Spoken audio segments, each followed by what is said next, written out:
como te rogué que te quedases en Éfeso cuando fui a Macedonia, para que mandases a algunos que no enseñen diferente doctrina, ni presten atención a fábulas y genealogías interminables, que acarrean disputas más bien que edificación de Dios, que es por fe. Así te encargo ahora, pues el propósito de este mandamiento es el amor nacido de corazón limpio y de buena conciencia y de fe no fingida, de las cuales cosas desviándose algunos se apartaran a vana palabrería, queriendo ser doctores de la ley, sin entender ni lo que hablan ni lo que afirman.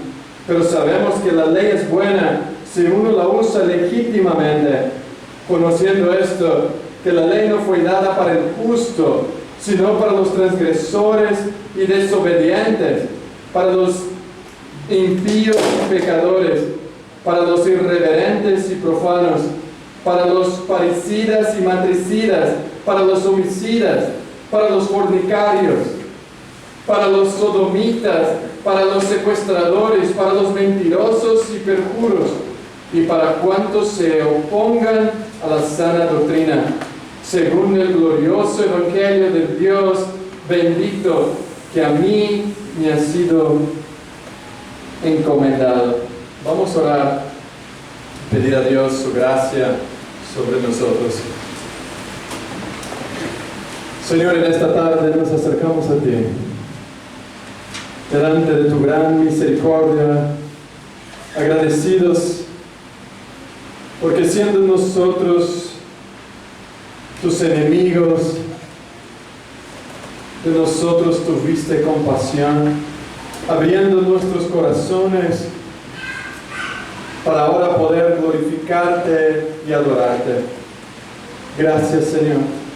Gracias por que en Cristo pagaste nuestras deudas, y por eso te lo debemos todo a ti. Nuestra vida, Señor, ahora es una deuda para servirte, no porque necesitamos pagarte, pero como agradecimiento de todo lo que has hecho por nosotros.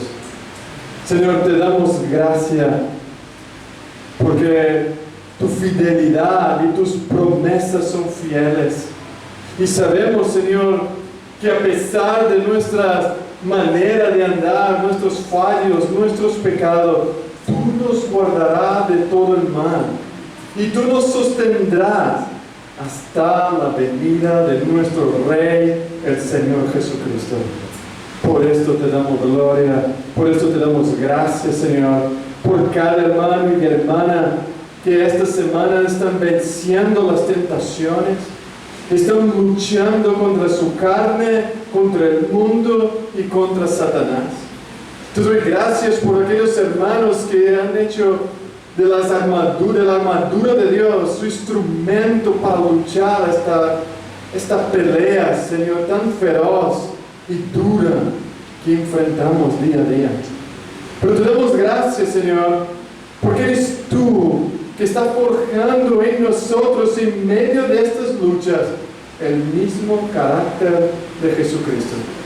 Gracias te damos, Señor, porque esta transformación no viene de la luz a la mañana, de la noche al día, sino que viene en un proceso en que tú nos vas transformando de gloria en gloria.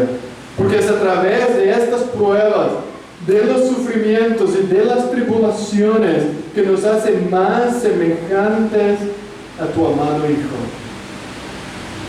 Señor, te damos gracias por el grupo de hermanos que están haciendo las clases de membresía. Gracias, Señor, porque en medio de estas nuevas enseñanzas, doctrinas, que no son nuevas, son viejas, ellos están buscando tu palabra, tu voluntad, tu gloria, tu verdad, para vivir una vida que te agrade a ti. Gracias, Señor. Gracias te doy por ellos y te pido que sigas, Señor, ayudándoles a perseverar en este camino arduo, en un camino difícil, en un camino, Señor, que hay espinos, hay oscuridad, pero un camino de certeza, un camino que nos espera por delante el Rey de Reyes y Señor de Señores. Señor, te pido por cada uno de ellos, que les, en medio del desánimo, el desaliento, el cansancio, tú les guardes del mal, que tú restaurales por medio de tu verdad y firmes su fe en los caminos de Cristo, en Cristo mismo. También te damos gracias, Señor, por las elecciones del próximo domingo. Gracias, Señor, porque el pueblo tiene la oportunidad de escoger a su presidente, a sus líderes. Gracias, Señor, porque tú no has dejado la presidencia o el gobierno de esta nación en manos de un solo hombre dictador. Y por eso te pedimos, Señor, que no permita que un dictador asuma el control de esta nación. Ayúdanos, Señor, que tu pueblo, que los hombres de España pueden votar y escoger con honestidad y verdad su nuevo líder, su nuevo representante. Señor, dé sabiduría y prudencia a todos los ciudadanos de este país, principalmente a los cristianos, que voten, Señor, con claridad y responsabilidad, de acuerdo a tu palabra, para que puedan escoger el mejor candidato, el mejor hombre que pueda gobernar este país. Y dé, Señor, a estos hombres temor de conducir tu espada, de temor a este próximo líder que pueda gobernar España con temor y reverencia hacia ti, porque será juzgado por usar bien o mal la espada que tú les has dado. Eres tú, Señor, que levanta líderes y que quítalos también. Señor, te pido para que los cristianos sean fieles a tu palabra en la hora de votar. Pero también, Señor, bendice a aquellos que estarán trabajando en las mesas electorales. Bendice, Señor, tu pueblo para que sean sal y luz ahí, aún en medio de las elecciones políticas. Señor, sabemos que no queremos involucrarnos en la política, pero queremos pedir tu iluminación y tu bendición mientras trabajamos en este lugar. Te pido por nuestra hermana Eliana, que trabajará en esta mesa. Ayuda, Señor, a ella a tener gracia delante de los colegas. Y aunque no estará aquí con nosotros alabándote y glorificando, pero que ella pueda recibir tu gracia y tu poder como un testimonio vivo de tu obra. También, Señor, te pido por los ministerios de nuestra iglesia. Te pido, Señor, por todos aquellos que están involucrados en alguna área específica, que sean honestos, responsables en cada tarea, y que tú, oh Señor, nos ayudes a ser buenos mayordomos de los dones que nos has dado. Capacítanos para servir, capacítanos, Señor, para amar, para adorarte, para glorificar, para no hacer para los hombres, sino para ti. Guíanos en tu verdad, y que tu palabra transforme nuestro corazón, ilumínanos nuestra mente, Señor, para que seamos creyentes o cristianos maduros, que podamos responder, Señor, a los desafíos de esta vida con madurez, con crecimiento en tu palabra, para la gloria de tu nombre. En el nombre de Jesús te lo pedimos. Amén. Amén. Hermanos, llegamos a nuestro segundo estudio de este libro de Timoteo. Y es un gran libro. Es un libro que debe impactar nuestras vidas como iglesia, como pueblo de Dios. Y hermanos, es un privilegio poder abrir esta carta que fue enviada para del apóstol Pablo a su hijo amado Timoteo. Pero esta carta no solo fue enviada a un hijo en la fe, sino que fue enviada para ti, para mí y para la iglesia hoy, hacer uso de todas las recomendaciones del apóstol Pablo. Y nosotros tenemos el privilegio de tenerla en nuestras manos. Y por eso necesitamos estudiarla, memorizarla, creerla en todo lo que el Señor ha dicho aquí. Porque lo que está en nuestras manos es una carta pastoral que tiene el propósito de edificar y transformar la iglesia como un todo. Porque la iglesia es la novia de Jesucristo. Y por eso, antes de empezar, déjame hacer algunas preguntas de modo de introducción. Hermanos, ¿cómo sabe que tu fe es una fe madura? ¿Cómo sabes distinguir que tu fe es madura, es adulta, es una fe verdadera? ¿Cómo evalúas el crecimiento o la madurez de tu fe? Porque algunos se contentan con una fe de un niño. Es verdad que necesitas solo un granito de fe, como un grano de mostaza, para entrar en el reino de Dios. Pero no debes quedarte ahí. Debes crecer. Debes madurar esta fe. Debes ser transformado. ¿Y cómo estás evaluando tu fe? Porque a veces solo evaluamos los frutos, que son nuestro comportamiento. Pero ¿cómo evalúas tu fe? ¿Cómo haces para crecer en gracia, conocimiento y estatura de Jesucristo? ¿Ya paraste para pensar que nuestra madurez espiritual no se mide por el tiempo que pasamos leyendo la Biblia? ¿No se mide por cuántas prédicas tú miras en YouTube cada semana? ¿No se mide por cuánto tiempo pasas de oración? Tu fe se mide por la forma como nos parecemos en conocimiento y obediencia a Cristo.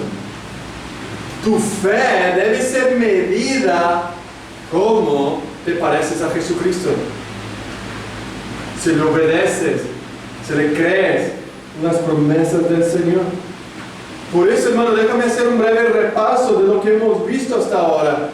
Hemos visto en el capítulo 1 de Timoteo, de 1 Timoteo, en los versículos 1 y 2, 2 semanas atrás, que el apóstol Pablo está enseñando a esta iglesia que ellos son la columna y el baluarte de la verdad. Esta iglesia está defendiendo, protegiendo, guardando y proclamando la verdad de Cristo. Pero para proteger, para proclamar, necesitas saber cuál es esta verdad, cuál es esta doctrina. Bueno, esta doctrina empieza mostrando quién somos tú y yo, comenzando por la vida del apóstol Pablo. Él escribió esta carta más o menos en el año 662 antes de Cristo para este joven Timoteo, para que él supervisionara a algunos hombres infiltrados dentro de la iglesia. Hermanos, nuestro mayor problema no está allá afuera. Nuestro mayor problema no es político. Nuestro mayor problema no es con la policía ni con la mafia italiana. Nuestro mayor problema es nuestro pecado aquí dentro de la congregación, dentro de la iglesia. Porque hay falsos maestros que están a vista y quieren perturbar a la iglesia. Y Pablo está diciendo a Timoteo, ponte firme. Desecha a estos hombres en la cara de ellos que se vayan de la iglesia, porque esta iglesia no es de Timoteo, no es de Pablo, no es de Pedro, la iglesia es de Jesucristo. La iglesia es de Jesucristo. Pero mira quién es el hombre que está escribiendo. Hemos visto que Pablo, este hombre fue un perseguidor de la misma iglesia. El apóstol Pablo mató con entusiasmo, él reprendió, respirando amenazas de muerte contra los discípulos. Pablo luchó, persiguió, hasta mató en el nombre de Dios a los cristianos. Este es el hombre que está escribiendo, y que lo veremos en el versículo 15, que Cristo vino al mundo para salvar a los pecadores, de los cuales yo soy el primero, el mayor de todos. Si hay alguien más pecador, este es el apóstol Pablo. Este es el entendimiento de aquel que reconoce quién somos, nuestra naturaleza pecaminosa. Hermanos, tú y yo somos capaces de actos crueles, de actos y actitudes crueles, no contra solamente Dios o contra el prójimo, contra la iglesia de Jesucristo. Tú y yo somos capaces de eso. Pero la luz sorprendente en medio de la persecución del apóstol Pablo fue derramada en él, y él se rindió. De inmediato dice: sí, Señor. Aquel hombre que antes persiguiera, ahora él iba a servir para el resto de su vida y ser un devoto voluntario de este glorioso evangelio de Jesucristo. Hermanos, y eso es lo que hemos visto. Este apóstol, que era un hombre perseguidor, vino a ser el siervo, uno de los mayores siervos de la iglesia, porque reconoció quién era y reconoció que Jesucristo murió por él. Y este apóstol se aferró a Cristo, se aferró a Dios. Pero también este apóstol fue el último apóstol, no hubo más. Por eso, como dice un predicador en Brasil, el apóstol bueno es un apóstol muerto. No existe más apóstol. Él fue el último personaje levantado por el Señor para proclamar las virtudes de Cristo. No hay más apóstol. El hombre que hoy se llama un apóstol, tú debes correr de él, huir, porque es un falso maestro, un falso predicador, un falso profeta, mintiendo y engañando a las demás personas.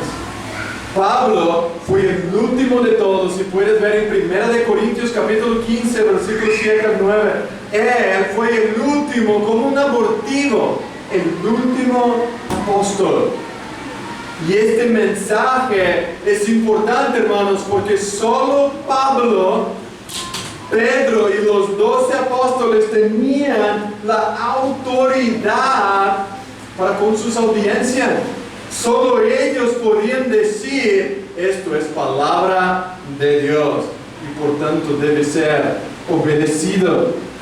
Pero no solamente fue salvado un apóstol, pero también fue salvado un joven natural de Listra, compañero de Pablo, un joven cristiano de tercera generación, Timoteo. Vemos que este joven, él creció escuchando la palabra de Dios, pero él también necesitaba de Jesucristo. No era un joven bueno, un que había sido enseñado por el Señor, por su madre y su abuela. Él también necesitaba arrepentimiento y fe. Porque el nombre Timoteo viene time, que significa honor y reverencia en griego, y teos, que significa Dios. Timoteo es un joven que reverenció el honor del nombre de Dios. Él nació en una familia, fue educado en una estricta observancia de la ley, pero Pablo tuvo que enseñarlo. Y vemos dos personajes totalmente diferentes, salvados por un mismo Dios. Y es esto lo que pasa entre nosotros. Tenemos personas aquí diferentes, contextos diferentes. Yo no espero que tú tengas la misma experiencia que yo en mi salvación. Yo espero que tus huesos no sean todos rotos como yo fui. Pero yo espero que tú abraces lo mismo que yo a Jesucristo. El único que puede salvarte. El único mediador entre los hombres y Dios es Jesucristo, hombre. Y a Él es lo que tenemos que buscar. Por eso, cuando escuchamos a Pablo y a Timoteo, tú y yo solo podemos estar en un lugar, que es el lugar de Timoteo. Nunca estaremos en el lugar de Pablo, aunque algunos quieren. Y veremos aquí en esta iglesia que algunos quieren ser los doctores de la ley. Algunos quieren aparecerse, ser mejores, quieren ser maestros y no lo son. Porque no lo conocen, nunca fueron discipulados por nadie. Nunca fueron enseñados, nunca se pusieron en una posición de humildad. Leyeron la Biblia y ya quieren ser maestros. Algunos escuchan sermones en internet y luego quieren predicar en la calle. Hermanos, todos somos Timoteo. Todos tenemos que humillarnos como este jovencito y aprender. La vida cristiana es una vida de aprendizaje. Nunca dejaremos de ser Timoteo. Tenemos que aprender hasta cuando Jesús, hasta que Él regrese, y entonces seremos semejantes a Él. Entonces seremos perfectos, adultos, maduros. Pero mientras tanto, somos Timoteos. Y Pablo dice a Timoteo, no levanta a otros apóstoles, levanta a otros hombres. Pasa el bastón a hombres fieles. Este joven pasó el bastón para otros jóvenes, otros hombres. Como un historiador dice, Timoteo murió arrastrado en las calles de Éfeso. Él fue fiel. Él fue fiel hasta el final. No fue crucificado como Pablo, de boca abajo, sin la cabeza, pero fue arrastrado por las calles, por luchar por la sana doctrina, por luchar por el evangelio verdadero, y los falsos dioses, los falsos cristianos, lo mataron. Hermanos, y esta es la posición que debemos tener como Timoteo, siendo guiado, y después de un tiempo, poder guiar a otros, como lo ha hecho Pablo.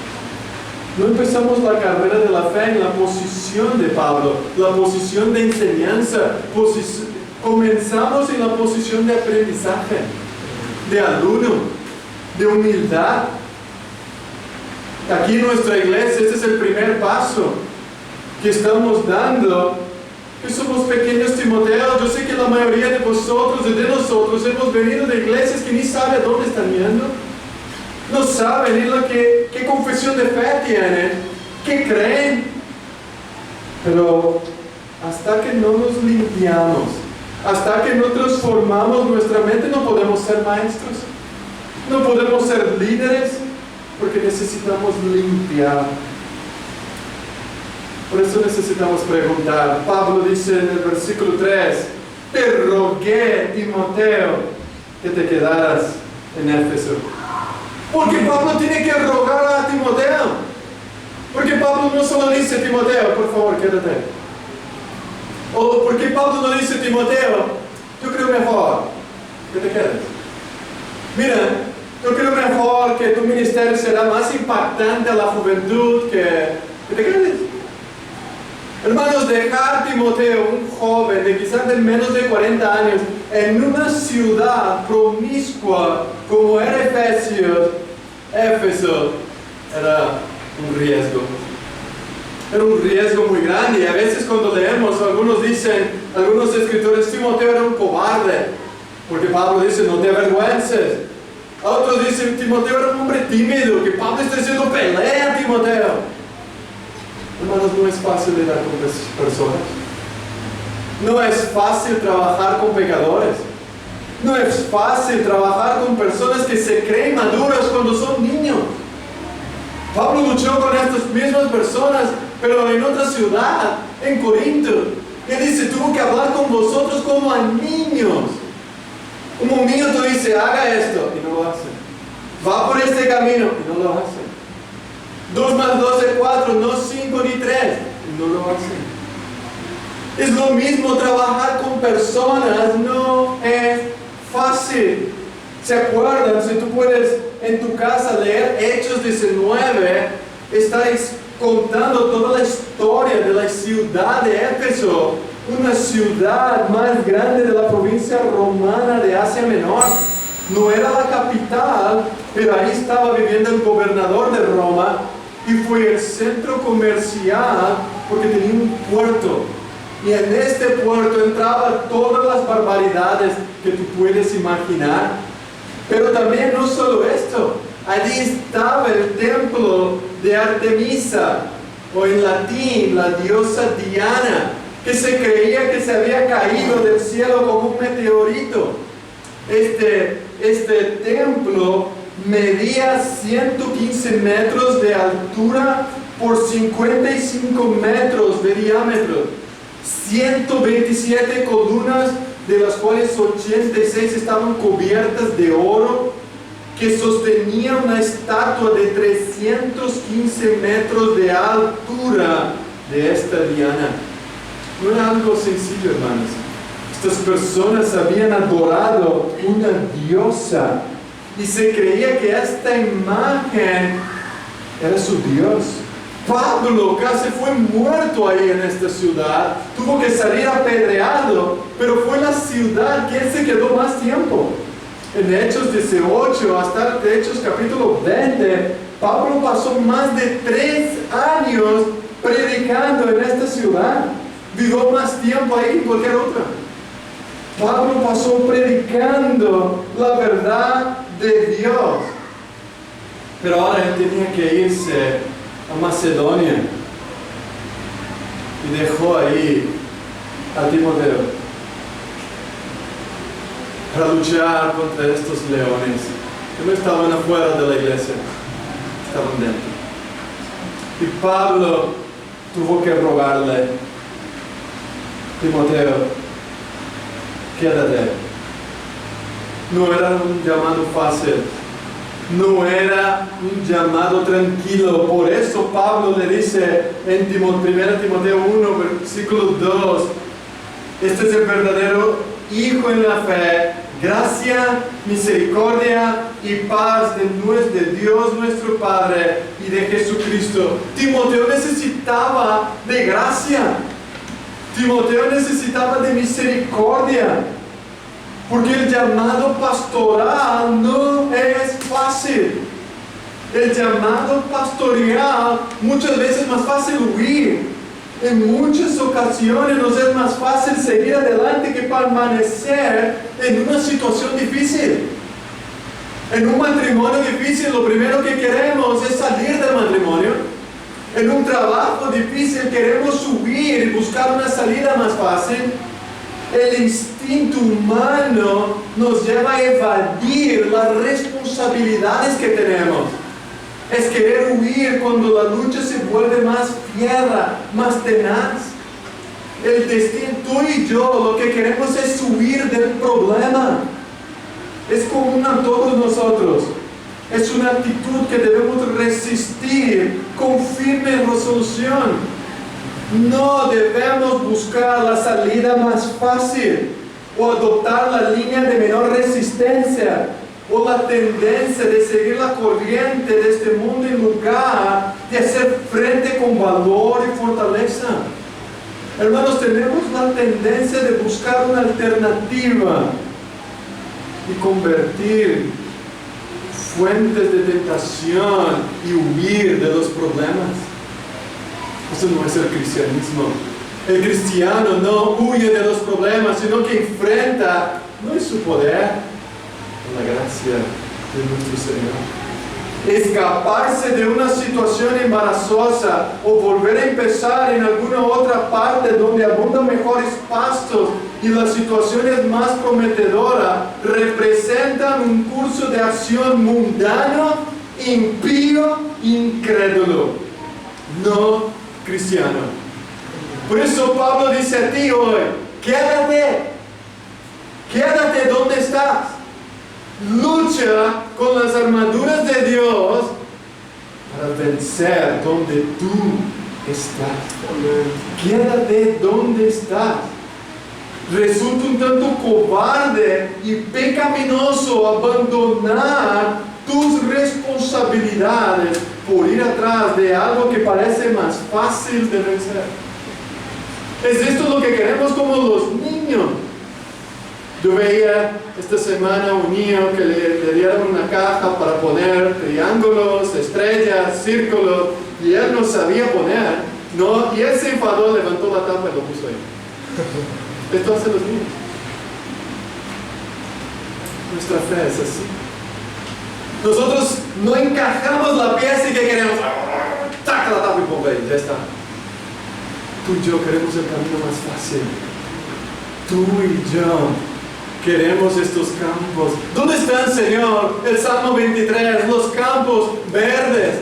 Quiero encontrarlos. Eso es lo que quiero deleitarme. Pero si tú no pasas por el pántano, por el valle de la sombra de la muerte, tú no lo vas a encontrar. Está más allá. Tienes que pasar por la cruz si quieres la corona de gloria.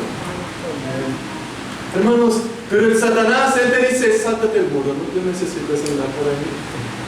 Y muchos de nosotros aceptamos lo que Satanás nos ofrece. Pero Pablo está diciendo, Timoteo, quédate, lucha, persevera, tiene un propósito allí. Y esta es la pregunta, ¿qué Dios te está diciendo hoy? ¿Salir? A veces tendrás que salir. Pablo tuvo que ir a otros lugares, pero fue Dios que lo envió. No por un lugar más fácil, quizás por un lugar aún más difícil. Si se acuerdan, Pablo tenía que salir de una ciudad para la otra, llevado por piedras. Salió de un lugar por una canastra, por el muro, porque le iban a matar. Pablo no salió para huir de las cosas difíciles, él fue para otro lugar donde le prevenía la muerte. Pablo no buscaba cosas fáciles. Él dice, Timoteo, quédate, lucha por la verdad, sea responsable, enfrenta los desafíos y los problemas. No busque la salida más fácil. Esta salida más fácil te llevará al infierno. Te llevará a la condenación. La fe verdadera, una fe madura, una fe adulta, sabe responder de acuerdo con la voluntad de Dios y no conforme a nuestros gustos y no conforme a nuestras necesidades. La fe madura responde adecuadamente. Pero Timoteo no solo tenía que quedarse, él tenía una tarea. ¿Ves el versículo 3? Todavía dice, quédate ahí para que manden algunos que no enseñen diferente doctrina. Algunos que dicen que la doctrina no es importante, no han leído la Biblia. Pablo dice, Timoteo, quédate. Pero Timoteo no sale peleando ahí como un jovencito que sabe todo, no, con la doctrina. Yo he enseñado por 3 años, más de 3 años, la verdadera doctrina. ¿Quién es Dios? ¿Quién es Jesucristo?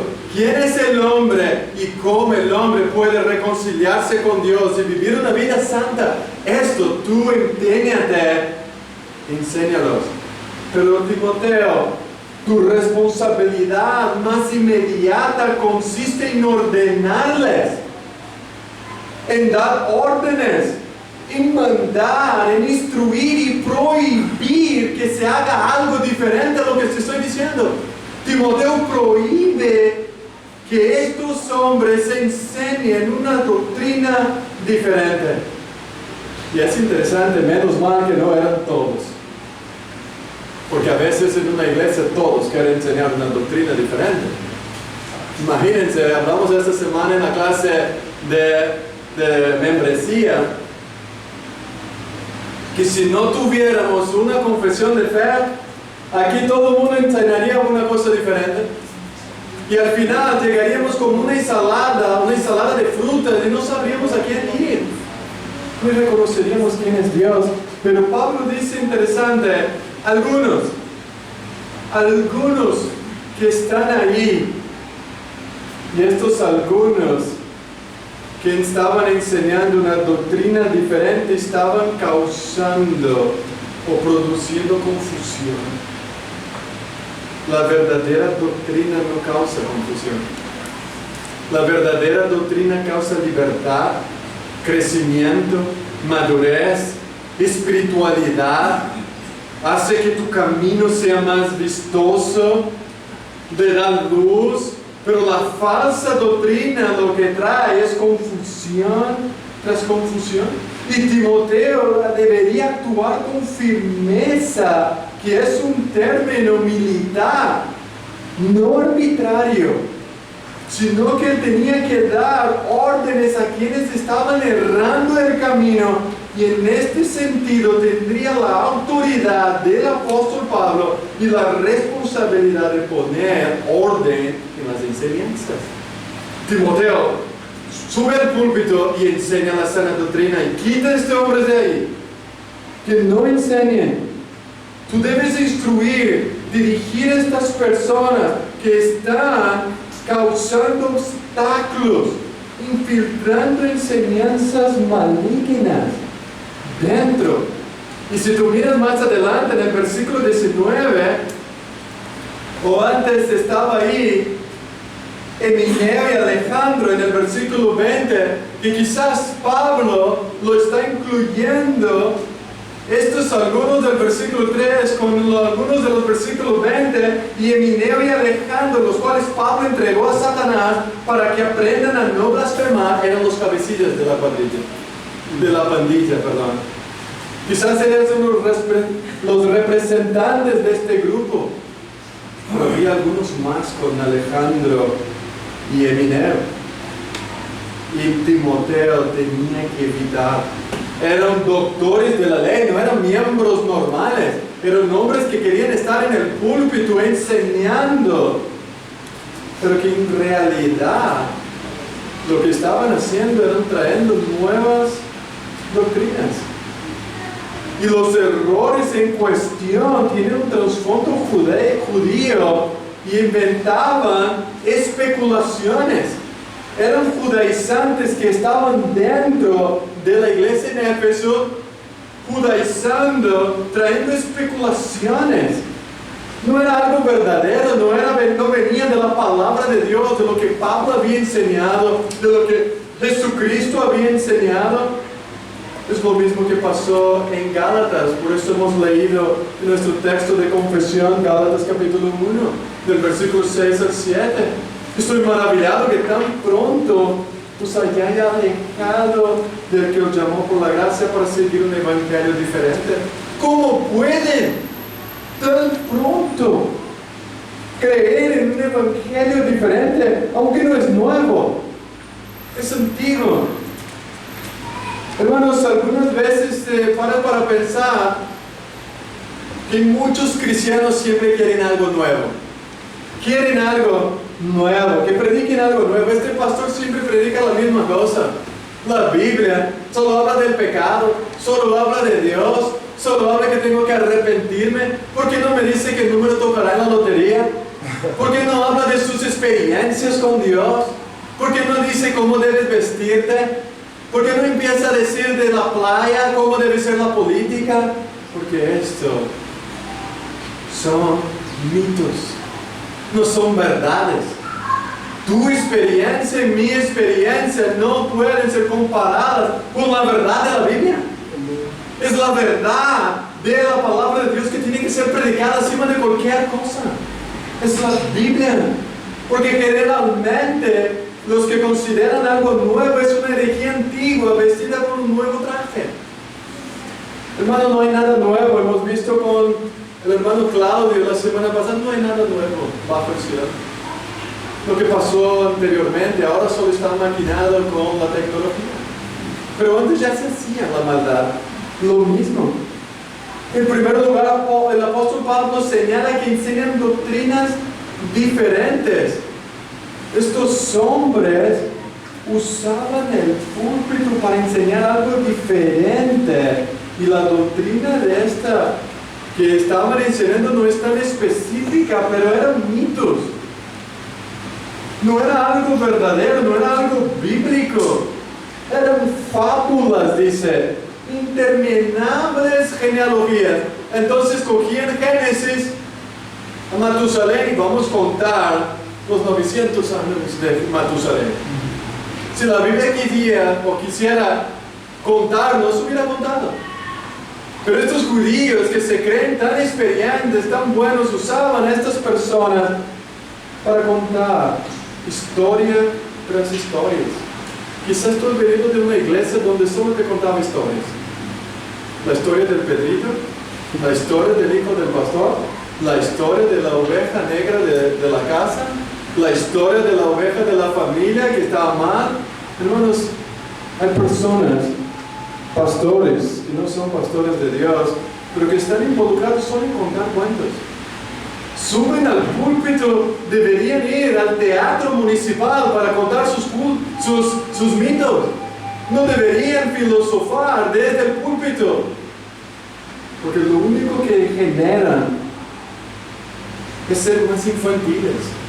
Genera personas, cristianos infantiles, que no crecen, que no pasan de niveles, que no son maduros. ¿Sabes qué acarretan? Disputas, especulaciones. Menos mal que había disputas ahí dentro, porque había algunos que no creían lo que decían y no estaban dando por sentado. Esto es un error. Hermanos, en toda época existen personas que quieren o que les gusta entregarles a esta mezcla de verdad y error. Hay personas que les gustan cosas nuevas, porque le dan una convención de oír. Les gusta, les mueve el ego, les mueve el corazón, el sentimiento. Pero esto no es la palabra de Dios. Lo siento. La palabra de Dios, hermanos, es fiel, es verdadera, transforma tu alma, transforma nuestras vidas. Estos hombres amontonaban mitos sobre mitos, fábulas sobre fábulas, y el fin jamás está a la vista. De este modo, la tradición humana estaba anulando la palabra de Dios. Puede ser que a algunos de vosotros les guste todavía este tipo de enseñanza. Pero te llamo hoy, como dice Pablo a Timoteo, abandone estas fábulas, abandone los mitos y acércate a la Biblia para aprender con un corazón humilde, con el mismo corazón de Timoteo.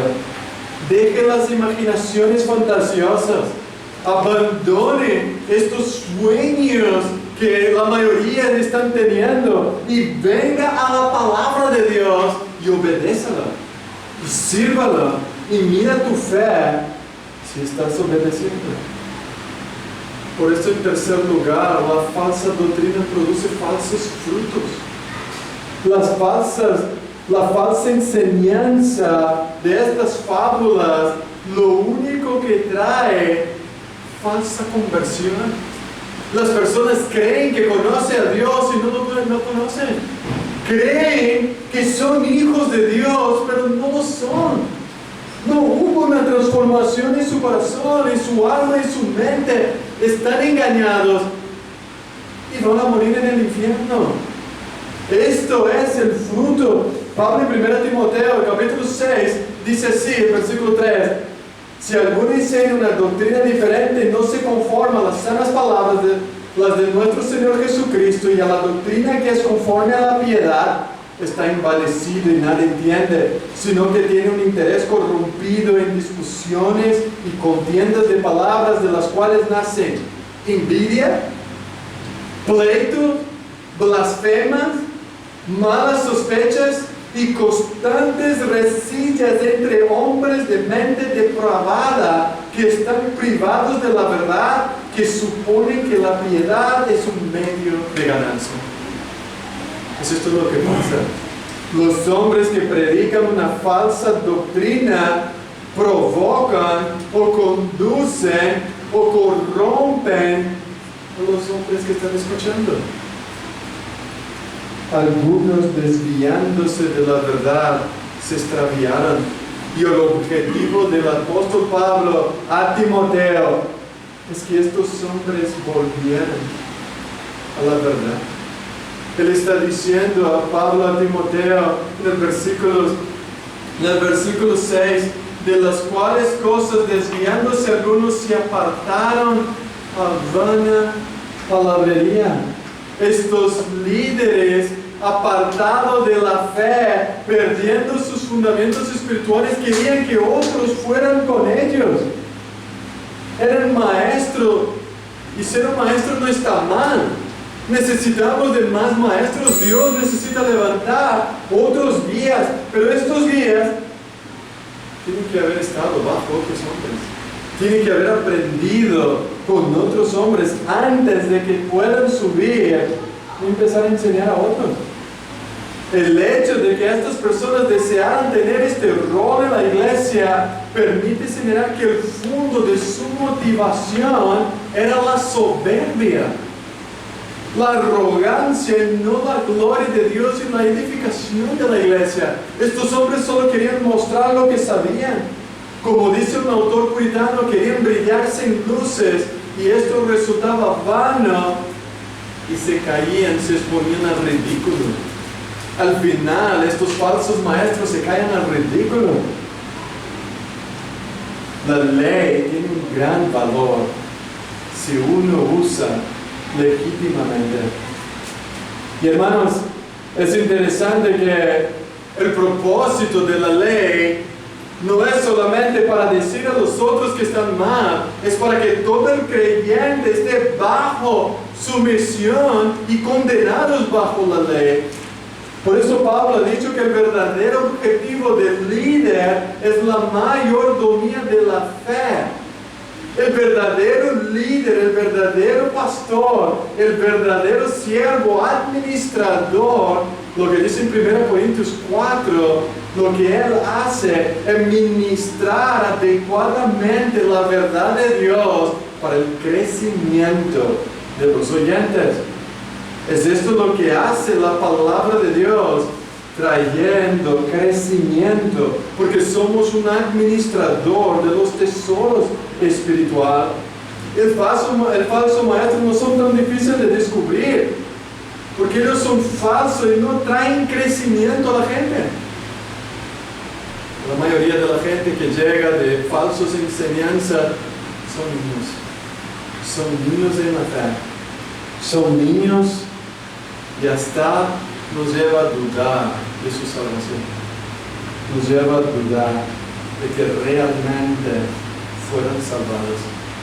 Pero en el último lugar, el poder de la correcta instrucción es una fe no fingida, es una fe verdadera de nuestro versículo 5.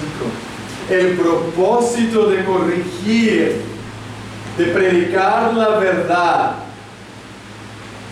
es que haya una verdadera transformación en nuestro corazón. Por eso Pablo dice, por esto la meta es el amor, y no una demostración vana de conocimiento especulativo, sino que el propósito de este mandamiento es el amor. Este amor que transforma el corazón, este amor que transforma la conciencia y que hace una fe robusta, adulta. Hendricks dijo, este amor podría ser descrito como un deleite personal en Dios, una entrega en gratitud de toda la personalidad de Él y un anhelo profundo por la prosperidad de los redimidos y un sincero deseo por el bienestar temporal y eterno de todo el pueblo de Dios. Este es el amor, este es el propósito de Dios, que en primer lugar es nacido de un corazón puro. La verdadera doctrina transforma el corazón, regenera a la persona. Es solamente la verdad proclamada con sinceridad es que transformará, regenerará, limpiará a una persona de sus pecados y guardará su vida en relación continua con Dios. Es solo la proclamación de la verdad es que regenera, es que transforma. Dios puede usar una mula, es verdad, y Él tiene usado muchas mulas por ahí, pero Él usa la proclamación fiel de su evangelio para transformar nuestro corazón, para transformar nuestra mente, para transformar nuestro interior. Por eso el apóstol Pablo dice que el corazón puro es el que está limpio de perdón, la purificación y de que experimentan los que confiesan continuamente sus pecados. Es esto lo que está haciendo la ley, la palabra de Dios en mi vida. Continuamente estoy reconociendo el pecado contra Dios. 2 Timoteo capítulo 2, 22, los que de corazón limpio invocan al Señor. Esta limpieza es la transformación constante. Si tú has sido limpiado por la sangre de Jesús, será limpiado hasta que Él regrese. El que comenzó la buena obra, la perfeccionará hasta el último día. Él no comenzó algo y te dejó por medio del camino. Él la va a terminar. Él la va a seguir, Él irá a seguir terminando. Porque no solamente en mi corazón Él empezó una obra, sino que dice, el propósito es de un amor nacido de corazón limpio y de buena conciencia. Esta conciencia es la capacidad de percibir y valorar lo que sucede con nosotros. Es la conciencia que tiene la habilidad moral que nos permite discernir si nuestros actos, nuestras actitudes son correctas o equivocadas delante de Dios. Es nuestra conciencia, dice Romanos, que nos acusa o nos defiende. Aunque algunos ya la tienen cauterizada la conciencia. Algunos ya la tienen endurecida. Ya no le hace ningún efecto. Yo ya soy creyente de la forma que soy. Pero si no se conforma a la sana doctrina, no ha cambiado. Solamente te dice un nombre de creyente. Pero el que tiene una conciencia nueva, se autoevalúa honestamente para conducirse de manera obediente hacia Dios.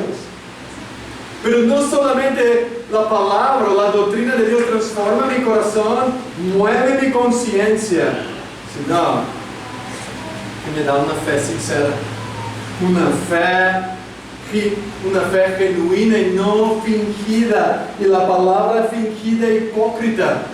La gente hoy pone una mascarilla y piensan que esto es fe. Piensan que por decirse ser creyente, por conocer algunas cosas de Dios, algunas cosas de la palabra, se creen. Entonces se pone una máscara de fe. Y quizás tú has llegado aquí esta mañana con una máscara de fe, pero realmente tu corazón no ha sido purificado por la palabra de Dios, por la sangre de Jesucristo. Tu conciencia ya no te acusa de culpabilidad y tu fe no es genuina. Necesita, hermano, nacer de nuevo. Necesita limpiar tu corazón. Necesita una nueva conciencia limpia, pura, para que tu fe sea verdadera.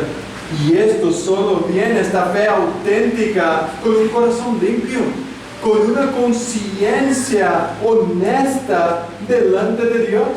Es esto lo que hace la palabra del Señor: purifica mi corazón, limpia mi conciencia, me hace crecer en fe. ¿Ves? Este es el proceso que el apóstol Pablo está diciendo. Si tú no tienes un corazón puro, tu conciencia será mala y tu fe será fingida, falsa. Hermanos, ¿ves el problema de predicar un falso evangelio? Una falsa doctrina. ¿Ves el problema de la gente que no quiere predicar la verdad de Dios? Por eso Santiago dice, porque si alguien es oidor de la palabra y no hacedor, es semejante a un hombre que mira su rostro natural en un espejo. Pues después de mirarse a sí mismo e irse, inmediatamente se olvida de qué clase de persona es. Pero el que mira atentamente a la ley perfecta, a la ley de la libertad, y permanece en ella, no habiéndose vuelto un oidor olvidadizo, sino un hacedor eficaz, este será bienaventurado en lo que hace. ¿Lo ves? El oidor de la palabra, el que no tiene el corazón puro, el que tiene una conciencia sucia, una conciencia mala, no tiene una fe verdadera. Él se va, él ve la Biblia y se olvida. Él no pasa el siguiente paso. ¿Qué es la ley? Es la palabra de Dios que condena tu pecado. Es la palabra de Dios que te muestra que somos culpables delante de Dios. La culpabilidad no es para condenarme, es para ir a los pies de Cristo Jesús y rendirme a Él y pedir: límpiame, lávame. Aunque mis pecados sean rojos como carmesí, límpiame para que sea blanco como la lana y como la nieve. Límpiame, purifícame, transfórmame, para que tenga la misma mente de Jesucristo. Hermanos, los efesios, seguidores del error, deberían haberse preguntado: nosotros somos todo lo que dice en el versículo 9 y 10. Nosotros somos estas personas. ¿Estás lista? Es la ley de Dios. Los primeros mandamientos, los primeros pecados que vemos, la ley es buena, pero ella no fue hecha para el justo, sino para los transgresores. ¿Quién es justo que no necesita la ley? ¿Quién puede levantar la mano y decir: yo no necesito la ley porque soy justo? Pero la ley nos condena. La ley muestra nuestra pecaminosidad. La ley muestra que somos transgresores del primer mandamiento al último. Por eso te invitamos a venir a los jueves. Estamos estudiando la ley de Dios. Y el último jueves hemos visto que todos somos asesinos. Si no viniste, quizás dices: yo no soy de esta clase, pero es. Si eres como nosotros, eres un asesino. Está en contra de Dios, en contra de tu Dios. Ha vivido para vivir en tus deleites. Y estos deleites, este pecado te afecta no solo tu relación con Dios, pero tu relación con los demás. Éramos desobedientes, éramos hombres deshonestos, pecadores. Pero Dios, que lleno de misericordia, transformó nuestros corazones. Nosotros éramos estas personas aquí: impíos, pecadores, transgresores, desobedientes, irreverentes, profanos. Nosotros inventamos lo malo, matamos a nuestros padres y no les obedecemos. Nosotros es que somos los fornicarios, las personas que desean lo mal, que secuestran las almas y quitan la libertad de los demás, mentirosos, perjurios, todos que se opongan a la sana doctrina. Si te opones a la verdad, eres un transgresor.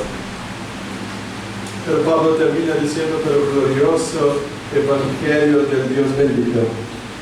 El evangelio hace que estas personas sean transformadas en hijos de Dios, en obedientes, en hombres que no viven una vida perfecta, sino que luchan con estos pecados.